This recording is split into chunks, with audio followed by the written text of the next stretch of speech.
मित्रांनो, महायुती सरकारच्या या नवीन पर्वामध्ये पहिलंच अर्थसंकल्पीय अधिवेशन पार पडलं। मोठी मेजॉरिटी असताना देखील कुठेही अधिवेशनाचा वेळ कमी न करता मोठ्या प्रमाणात या अधिवेशनामध्ये चर्चेच्या द्वारे विविध विषय सोडवण्याचा प्रयत्न आम्ही केला। खरं म्हणजे रोज 6 तास काम करणं अपेक्षित आहे, पण सरासरी रोज 9.5 तास हे काम विधानसभेने केलेलं आहे आणि विधान परिषदेने जास्त काम केलेलं आहे। त्यामुळे अतिशय महत्त्वाच्या अशा या चर्चा झालेल्या आहेत। एकूण आपल्याला कल्पना आहे की दोन्ही सभागृहांनी मिळून 12 कायदे यावेळी मंजूर केलेले आहेत, ज्याच्यामध्ये माथाडीच्या कायद्यामध्ये सकारात्मक सुधारणा ही आपण केलेली आहे, ज्यामुळे माथाडींवरही अन्याय होणार नाही, पण फेक माथाडी आणि ब्लॅकमेलिंग हे पूर्णपणे बंद करता येईल अशा प्रकारची ही सुधारणा त्या ठिकाणी केली आहे। या व्यतिरिक्त अनेक महत्त्वाचे जे बिल आहेत ते आपण पास केले आहे, ज्याच्यामध्ये अर्थातच महाराष्ट्र खासगी सुरक्षा रक्षक जे बिल आहे ते महत्त्वाचं एक बिल आहे। आणि आपल्याला कल्पना आहे की विनियोजन विधेयक जे आपल्याला अधिकारिता देतं बजेट खर्च करण्याची, ते देखील आपण या ठिकाणी पास केलेलं आहे। मी माननीय अर्थमंत्री महोदयांचंही अभिनंदन करतो की त्यांनी 5 सूत्रांवर आधारित असा एक अर्थसंकल्प मांडला, ज्यात शेती, उद्योग, पायाभूत सुविधा, रोजगार आणि सामाजिक विकास अशी पंचसूत्री त्यांनी त्या ठिकाणी मांडलेली आहे। महिला दिनाच्या निमित्त एक विशेष चर्चा या अधिवेशनात झाली, संविधानाच्या संदर्भात एक विशेष चर्चा या अधिवेशनात झाली आणि विशेषतः वेगवेगळ्या चर्चांच्या माध्यमातून मोठ्या प्रमाणात लक्षवेधी असतील, प्रश्न असतील, विविध आयुधांच्या माध्यमातून चर्चा करून जे काही राज्यासमोरचे प्रश्न आहेत या प्रश्नांवर सरकारने सकारात्मक उत्तर देण्याचा प्रयत्न केला। कुठेही चर्चेतनं पळ काढला नाही, चर्चेला बगल दिली नाही, तर भरपूर अशा प्रकारची चर्चा या ठिकाणी केल्या। मला असं वाटतं सगळ्या गोष्टी सांगण्याची आवश्यकता नाही आहे, त्या आपण तुम्हाला लेखी स्वरूपातच देऊन टाकू। पण मी एवढंच सांगेन की मंत्र्यांनी देखील या संपूर्ण अधिवेशनामध्ये अतिशय चांगलं काम केलं। याचं कारण दोन्ही सभागृह सकाळी 9 वाजता चालू व्हायची, 9:45 चालू व्हायची, एकेका दिवशी 15-15 लक्षवेधी असायच्या। फक्त एकच दिवस असा झाला की ज्या दिवशी मंत्री उशिरा पोहोचल्यामुळे 20 मिनिटाचा वेळ वाया गेला, पण अदरवाईज नीट सगळीकडे मंत्री उपस्थित होते, मंत्र्यांनी योग्य अशा प्रकारची उत्तरं दिली। एकूणच विरोधी पक्ष हा संख्येने कमी असला तरी विरोधी पक्षाला पूर्ण वाव त्या ठिकाणी आम्ही दिला, त्यांचं म्हणणं ऐकून घेतलं, त्यांच्या प्रश्नाला उत्तर दिली आणि महाराष्ट्राच्या विकासाकरता अनेक अशा प्रकारचे धोरण असलेला अर्थसंकल्प पास केल्यामुळे मला विश्वास आहे की महाराष्ट्राच्या विकासाला निश्चितपणे गती मिळेल। आणि म्हणून मी या अधिवेशनाच्या निमित्ताने सर्व आमदारांचे, सर्व मंत्र्यांचे, सर्व पीठासीन अधिकाऱ्यांचे, विधानमंडळाच्या सर्व कर्मचाऱ्यांचे आणि अर्थातच माध्यमांचे देखील मनापासून आभार मानतो।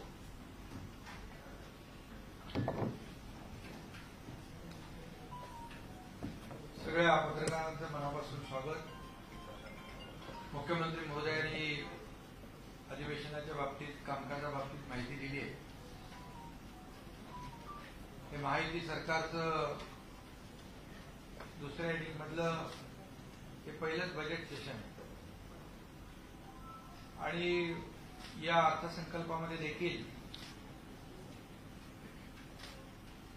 मुख्यमंत्री महोदयांच्या मार्गदर्शनाखाली वित्तमंत्र्यांनी अतिशय चांगला अर्थसंकल्प सादर केला। त्यावेळी आपल्यावर चर्चाही झाली।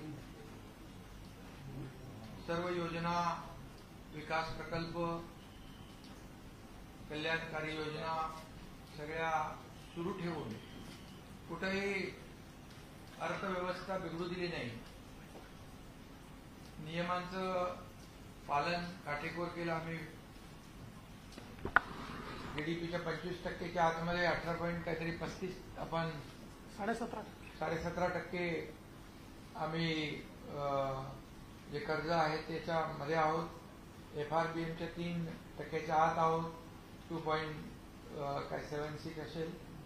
म्हणजे जे काही विरोधकांना चिंता होती की काय होणार टीका करत होते की आता सगळ्या योजना बंद होणार, सगळं बंद होणार, विकास प्रकल्प बंद होणार, पगार कसा देणार, सगळं। परंतु आज सविस्तरपणे मी अंतिम आठवड्यामध्ये देखील त्याला उत्तर दिलं। मुख्यमंत्री महोदयांनी देखील राज्याची आर्थिक परिस्थिती आणि जे काही विकासाचा वेग आहे त्या बाबतीमध्ये आम्ही अंतिम आठवड्याला उत्तर देताना दिलेलं आहे। खरं म्हणजे या अधिवेशनामध्ये संविधानावर देखील चर्चा झाली, अनेक विषयांवर चर्चा झाली। आता किती 12 विधेयक वगैरे त्या बाबतीमध्ये मुख्यमंत्री महोदयांनी याच्यात उत्तर दिलंय, म्हणजे तुम्हाला सांगितलंय। खरं म्हणजे महायुती सरकारची देखील ही इनिंग आमची धडाक्यात सुरू झालेली आहे। 2.5 वर्ष जे आम्ही ज्या वेगाने काम केलं आणि एकीकडे विकास प्रकल्प, दुसरीकडे लोकाभिमुख कल्याणकारी योजना पुढे नेताना जे सर्वसामान्य माणूस केंद्रबिंदू मानून आम्ही काम केलं। मग शेतकरी, कष्टकरी, कामगार, महिला भगिनी सगळेच, आणि त्याची प्रचिती देखील त्याचा परिपाक फलश्रुती आम्हाला महायुतीला विधानसभेच्या निवडणुकीमध्ये देखील मिळाली। आणि आम्ही जी आमची टीम आहे हे उत्तम आमच्या टीमचं स्पिरिट आहे आणि काम त्याच वेगाने आम्ही पुढे जातोय। कुठेही कशामध्येही म्हणजे कुठलाही विकासाचा वेग कमी न करता आम्ही कामाला प्राधान्य दिलेलं आहे आणि त्याचं प्रतिबिंब जे आहे आपण पाहतोय की 100 दिवसाचा जो काही मुख्यमंत्री महोदयांचा एक त्यांची संकल्पना होती त्याच्यामध्ये बरेचसे उपक्रम आम्ही किंबहुना ज्या 7 कलमी कार्यक्रमाला आम्ही प्राधान्य दिलं त्याच्यात देखील सगळ्याच विभागाने चांगलं काम केलेलं आहे। आणि कल करे सो आज कर, आज करे सो अब कर असं म्हणून आम्ही ज्या धडाक्याने पुढे जातोय आणि खऱ्या अर्थाने जे नवीन प्रकल्प आहेत ते देखील वॉर रूममध्ये घेऊन त्याला आम्ही गती देतोय। उद्योग येत आहेत त्या बाबतीमध्ये देखील आपल्याला माहिती दिलेली आहे। आणि मी जेव्हा मुख्यमंत्री होतो त्यावेळेस देखील दावोसला आम्ही गेलो, त्यावेळेस देखील जी काही परदेशी गुंतवणूक आहे, उद्योजक आहेत, मोठ्या प्रमाणावर 7-8 लाख कोटीचे एमओयू झाले, त्याचंही आम्ही एक्झिक्युशन जे आहे कन्व्हर्जन 70-80%। आता देवेंद्रजी आणि आमचे उद्योग मंत्री गेले 15 लाख कोटीचं एमओयू केले आणि त्याचं पुढचं जे काही जागेचं अलॉटमेंट असेल, परवानगी असतील तेही देण्याचं काम सुरू झालं। त्यामुळे खऱ्या अर्थाने लोकांचा विश्वास आपल्या सरकारवर आहे आणि हे इंडस्ट्री फ्रेंडली स्टेट झाले असं म्हटलं तर वावगं ठरणार नाही। त्यामुळे त्याच्यामुळे रोजगारही मोठ्या प्रमाणावर उपलब्ध होतील, त्या डिटेलमध्ये मी जात नाही। परंतु आता महाराष्ट्र आपला जो आहे तो स्टार्टअपमध्ये पहिला नंबर आहे, FDA मध्ये पहिला नंबर आहे, GDP मध्ये पहिला नंबर आहे आणि कर्ज वगैरे जे काही आहे ते इतर राज्यापेक्षा देखील आपलं कमी आहे। त्याचं अर्थसंकल्पाच्या अंतिम आठवड्याच्या प्रस्तावामध्ये मी उत्तर देताना दिलं, देवेंद्रजींनी देखील दिलं। आणि म्हणून आमच्याकडे no reason on the spot decision ये काम हमारा है। जिसने रीजन दिया उसका जनता ने सीजन खत्म कर दिया, इसलिए आणि म्हणून असंच काम आम्ही चालू ठेवणार बिलकुल वेगाने। आणि 5 वर्षाची टेस्ट मॅच असली तरी सुद्धा राज्याच्या विकासासाठी आणि कल्याणासाठी आम्ही 2020 प्रमाणेच काम करतो. हे अगदी आपल्याला सांगतो, कुठेही विकासाचा वेग कमी पडणार नाही.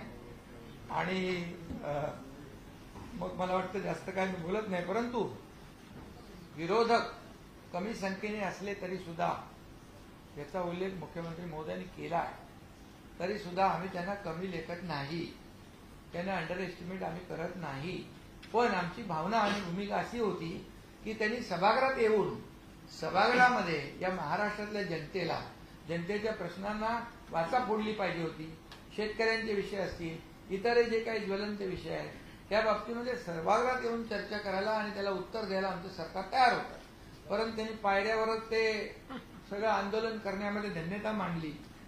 काही जण 30 आरोपाची टेप वाचून विधान भवनाच्या स्टेपवरूनच घुमजाव करत होते. त्यामुळे टेप तुम्हीच आहे ती सही करून गायब. आता काय म्हणतो त्याला आपण, आपलं संविधान खतरे में म्हणणारे संविधानावर सभागृहात येऊन बोललेच नाहीत. ही मोठं शोकांतिका आहे. आणि त्यामुळे दुर्दैव आहे तर बाबासाहेबांचं जे संविधान आहे, लोकशाही देणं कोणाला मान्य नाही का, असे एक प्रश्न या ठिकाणी मी आतमध्ये सभागृहात बोललोय. पण ते ठीक आहे. आमचं एवढंच म्हणणं आहे की सरकार काम करतंय. आता घटनाबाह्य सरकार नाही आहे, 235चं सरकार आहे.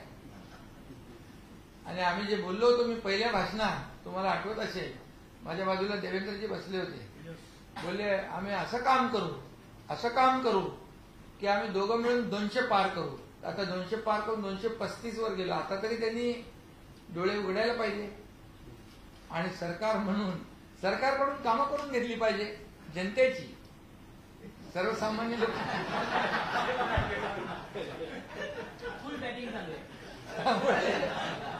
सांगितलं ना 2020 करतोय. आणि दुसरी गोष्ट, प्रिंटिंग मिस्टेक सांगणारं आमचं सरकार नाही. जे काही लोक म्हणाले की तुम्ही आश्वासनं दिली कधी पाळणार, आम्ही जाहीरनामा किती 5 वर्षाचा असतो. आम्ही कुठलंही आश्वासन जे आहे टाळणार नाही. आम्ही ते आश्वासन पाळणार. कारण देवेंद्रजी, मी, अजितदादा हे शब्द दिला की आम्ही शब्द पाळणारे लोक आहोत, म्हणून तो इतिहास घडला. त्यामुळे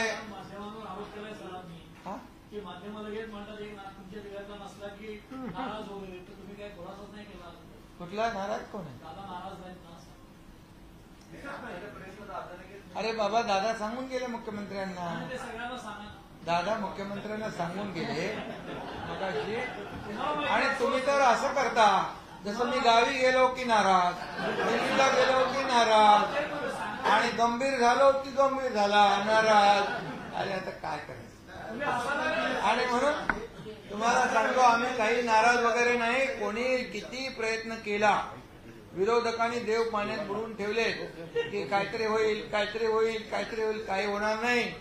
लोककल्याणकारी विकासाची कामच आम्ही करणार बस. त्यामुळे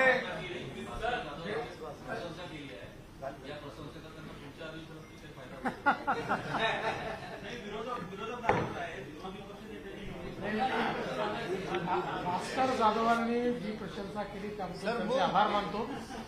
महाराष्ट्राच्या विधानसभेमध्ये ही पहिल्यापासून पद्धत आहे की एखादं भाषण जर उत्तम झालं तर कुठल्याही पक्ष, सत्तारूढ पक्षातनं विरोधी पक्षाला चिठ्ठी जाते, विरोधी पक्षातनं सत्तारूढ पक्षाला चिठ्ठी जाते.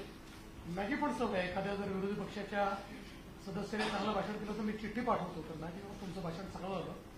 बाकी विरोधी पक्ष नेता तर ठरवण्याचा अधिकार आमचा नाहीच, तो अधिकार अध्यक्षांचाच आहे.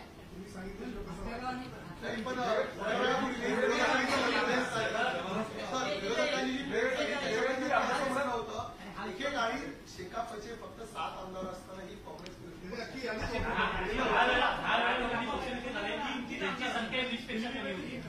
माझं म्हणणं तेच आहे की तुम्ही चुकीच्या ठिकाणी प्रश्न विचारताय. प्रश्न हा अध्यक्षांना विचारला पाहिजे. अध्यक्ष इंडिपेंडंट आहेत.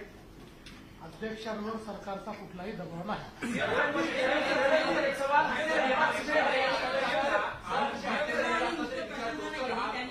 त्याची पुस्तिका काढून वाटायला सांगितलं आणि ते त्याच्यामुळे त्यांच्या आघाडी पंचायतीला वाटतं नाही काही त्यांनी त्याकरता पटेल अशा प्रकारे बोलले.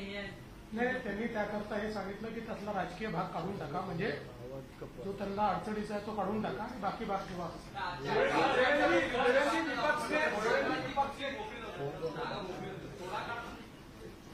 गमतीने बोललो, बाकी उद्याही अध्यक्षांनी निर्णय घेतला तर आमची तयारी.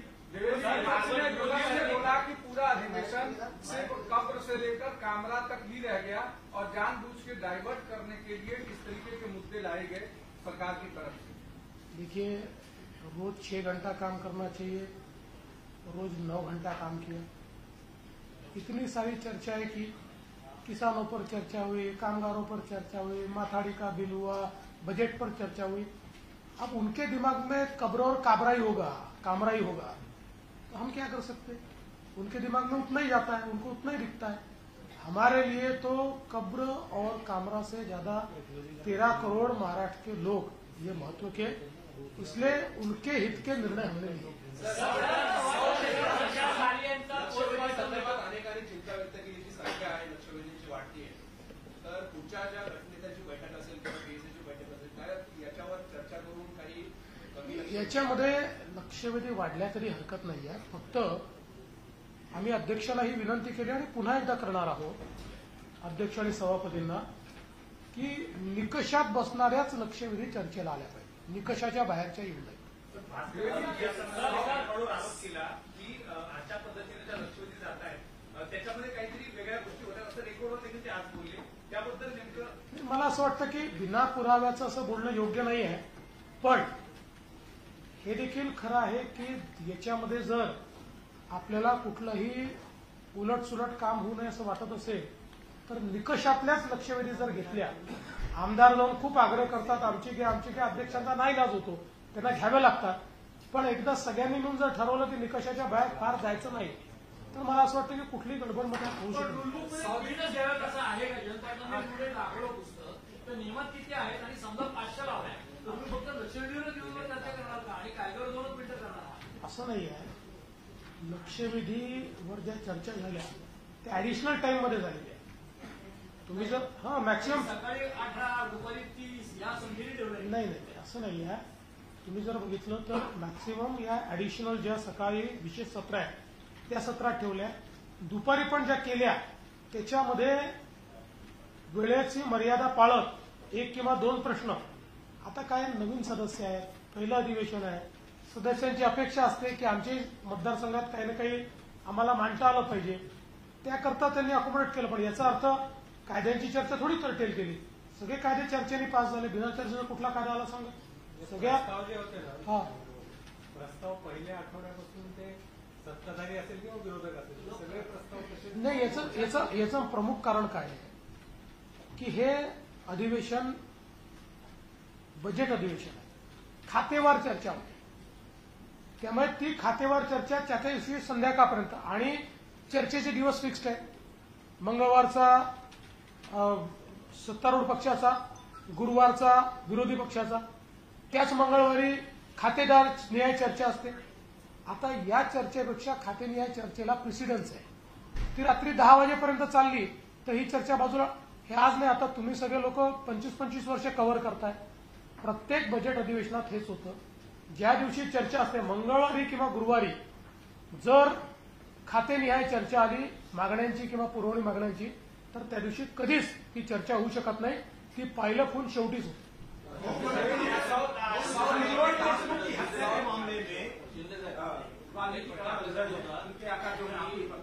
धनंजय मुंडे का इस्तीफा हुआ है, क्या उनको सहारोपी बनाएंगे? एक तरफ तो आप उद्योग लाने में इतनी मेहनत करते हैं, ऐसे हफ्ता खबरों के बाद आप नरम क्यों रहेंगे? इसके बारे में बहुत स्पष्ट शब्दों में कहा है और नरम गरम रहने का सवाल ही नहीं है. न हम नरम है न गरम है, हम कानून से चलते हैं. जो कानून में वो करते हैं, जो कानून में था वो किया है. आपण आधी नवीन टॅगलाईन दिली आहे की no reason on the spot decision. तर हे कोणाकोणासाठी लागू आहे? Only no reason only vision. सरकारी निधी बघा, तुम्हाला सांगतो, आम्ही बोलतो ते करून दाखवतो. जसं 100 दिवसाचा मुख्यमंत्री महोदयांनी संकल्पना मांडली, तर या अधिवेशन काळात आम्ही बघा 50 शहरांचे डीपी फायनल करून टाकले. विकास आराखडे 50 शहरांचे त्याची यादी तुम्हाला देईन. आणि त्याचबरोबर जे नव्या मुंबईच्या 12.5%चा भूखंडावरचा प्रकल्पग्रस्तांचा विषय होता, त्यांना FSI आणि उंची वाढवण्याचा, तो आम्ही निर्णय घेऊन टाकला. मुंबईतल्या जुन्या आयकॉनिक इमारती आहेत त्या विकसित करण्याचं धोरण बरेच दिवसापासून विचाराधीन होतं, त्याचा आम्ही निर्णय घेतला.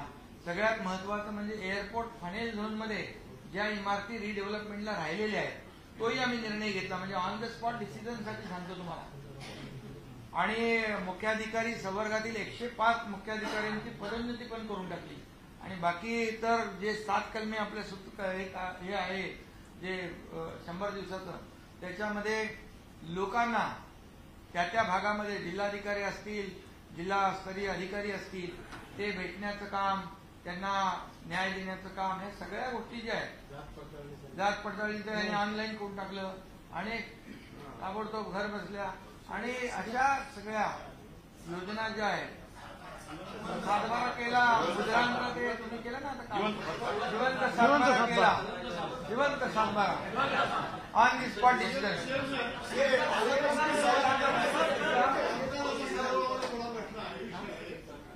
प्रश्नोत्तराचा तास चालू असताना, लक्षवेधी चालू असताना, पुरवणी मागण्यावरची चर्चा चालू असताना किंवा एकंदरीत चर्चा चालू असताना सदस्य उठतात, मंत्र्यांपर्यंत जातात आणि हे जाताना अनेक बोलताना सदस्यांना क्रॉस करतात, मंत्री वेळेमध्ये जातात, मंत्री सदस्यांना क्रॉस करतात, असे अनेक प्रकार बघायला मिळाले. हे अतिशय चुकीचं आहे.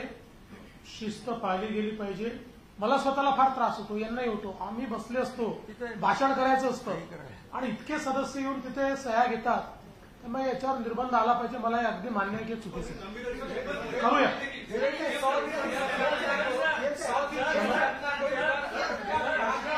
विभाग और दूसरे 20 विभागों ने अब तक 100 दिन की आपकी संकल्पना को टारगेट पूरा किया. अभी 4 विभागों ने, एक तो कल ही सांस्कृतिक कार्य विभाग ने किया और 3 विभाग अंतिम चरण में, लेकिन सब कर लेंगे.